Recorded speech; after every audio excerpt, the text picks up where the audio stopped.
How do you keep going when you're tired? Not just physically tired, spiritually tired. When following Jesus feels costly. When the promises of God seem distant. When you're tempted to just drift away. The original readers of Hebrews were facing exactly that. They'd already endured persecution, public insult, and the seizure of their property. And now the pressure was building again. Some were thinking about giving up on Jesus. How does the author help them in Hebrews 11? He gives them witnesses. Hebrews 11 is an incredible chapter. Let me remind you of the warning at the end of chapter 10 from verse 35. Therefore, do not throw away your confidence, which has a great reward, for you have need of endurance. Before we meet the witnesses, we need to know what faith actually is. What is faith? Well, look at the definition in Hebrews chapter 11, verse 1. Now, faith is the assurance of things hoped for, the conviction of things not seen. David Peterson puts it like this in his commentary. Faith gives substance to the hope that God has set before us, enabling us to live in its light. Faith is not just wishful thinking. It is a trust and dependence upon God, grounded in God's dependable character and certain promises. Faith is trusting that God, even in the absence of sight, will keep his promises. And then the chapter unfolds. One by one, witness steps forward, all of them an example of faith, those looking ahead to what God has promised. Noah builds an ark by faith. He looked ahead to judgment he couldn't yet see. Look at verse 7. By faith, Noah, being warned by God concerning events as yet unseen, in reverent fear constructed an ark for the saving of his household. Then comes Abraham. By faith, he looked ahead to a city he would never build. Verse 10 says, for he was looking forward to the city that has foundations, whose designer and builder is God.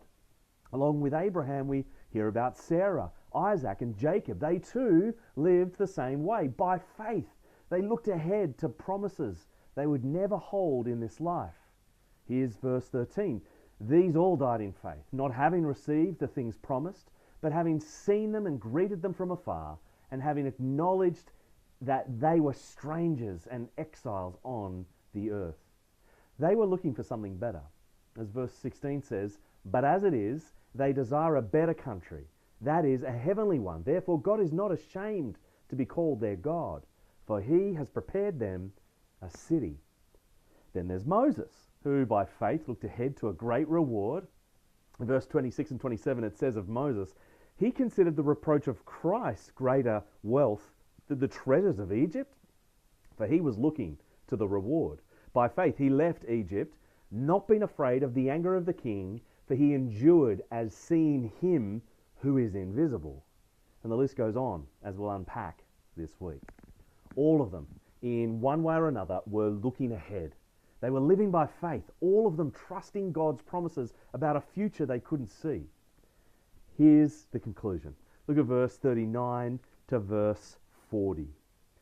And all these, though commended through their faith, did not receive what was promised, since God had provided something better for us, that apart from us, they should not be made perfect.